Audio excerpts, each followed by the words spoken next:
بسم اللہ الرحمن الرحیم۔ تعزیت کا مسئلہ ہمارے ہاں تعزیت کے حوالے سے یہ ہوتا ہے کہ لوگ تعزیت کا لفظ استعمال نہیں کرتے، دعا کا لفظ استعمال کرتے ہیں۔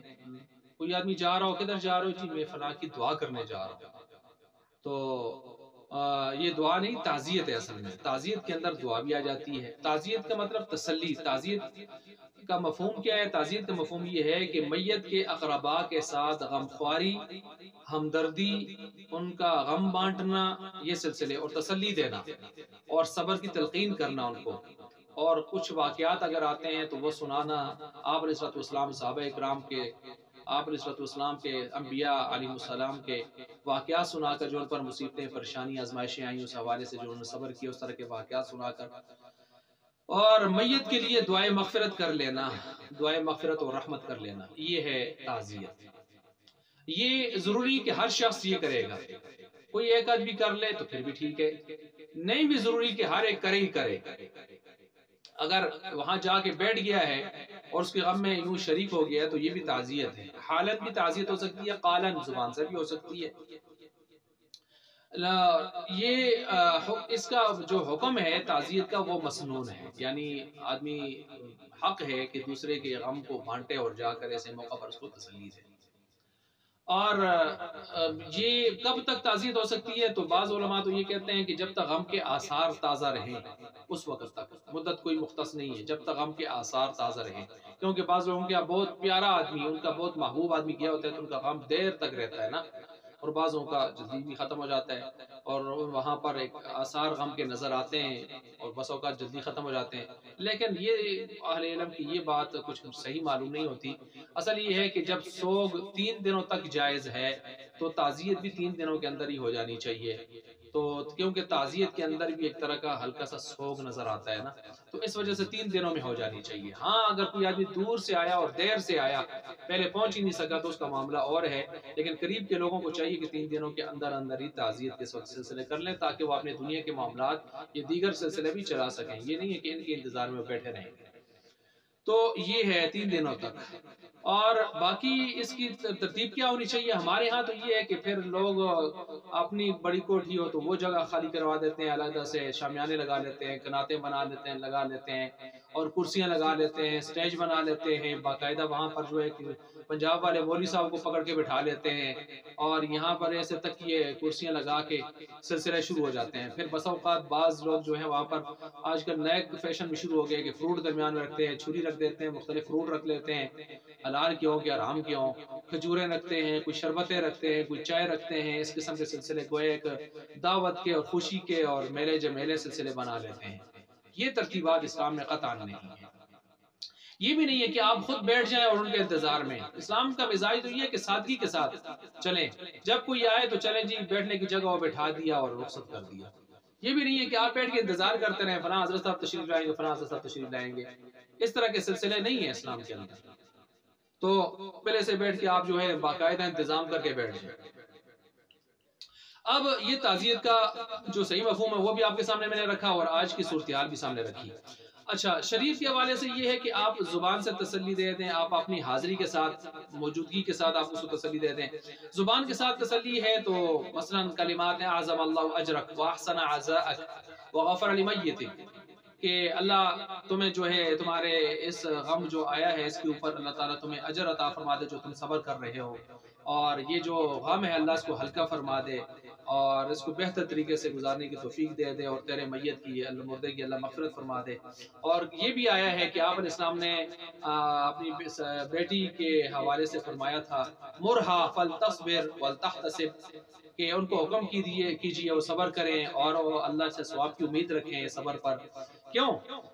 فَإِنَّ لِلَّهِ مَا أَخَذَ وَلَهُ مَا أَعْطَى وَكُلُّ شَيْءٍ عِندَهُ بِأَجَلٍ مُّسَمًّى، جو دیا اللہ نے وہ اسی کا تھا، اور جو اسی کا ہے جو اس نے دیا ہے، اور ہر چیز اس کے ہاں ایک مقررہ وقت تک کے لیے ہے۔ یہ نہیں ہے کہ انسان ہمیشہ رہے گا اور ہمیشہ اس کے پاس چیزیں رہیں گی۔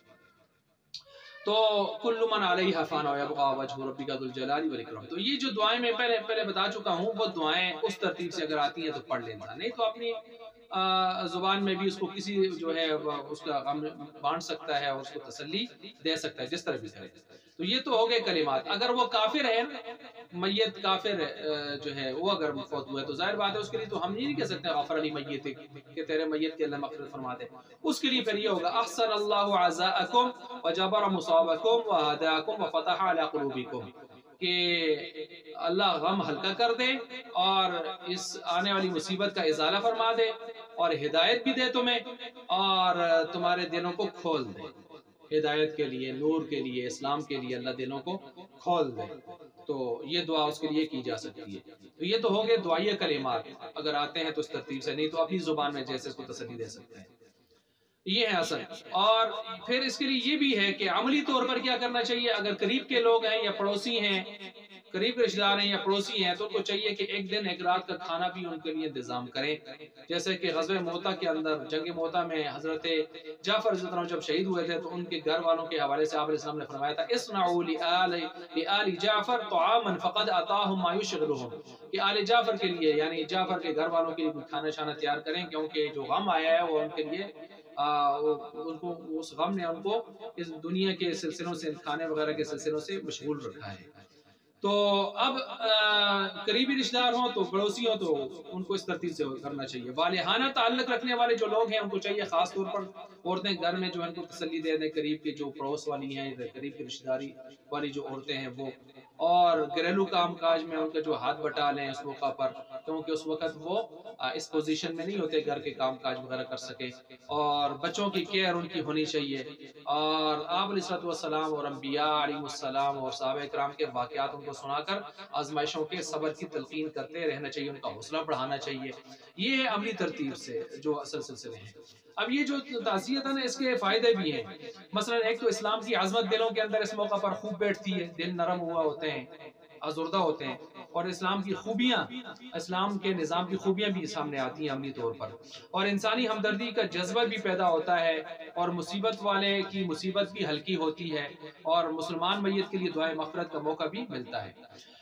فضائل کے طور پر اگر دیکھیں تو سنن جامع ترمذی کے اندر آپ علیہ السلام نے فرمایا کہ جو شخص کسی مصیبت زدہ کی کو اس کی تعزیت کرتا ہے تو اس کو اتنا ہی اجر ملتا ہے کہ جتنا اجر اس مصیبت زدہ کے لیے، من عزا مصابا فلہ مثل اجرہ، کہ اس کو اسی کے مطابق اجر ملتا ہے۔ ابن ماجہ کے اندر روایت موجود ہے، ما من مؤمن یعزی اخاہ بمصیبت الا کساہ اللہ من حلل الکرامت یوم القیامت، کہ قیامت والے دن اللہ تعالیٰ اس کو عزت اور شرافت کے جوڑوں میں سے جوڑا پہنائیں گے اس شخص کو کہ جو اپنے کسی بھائی کی مصیبت کے حوالے سے اس کو تسلی دے رہا ہوتا ہے، تعزیت کر رہا ہوتا ہے۔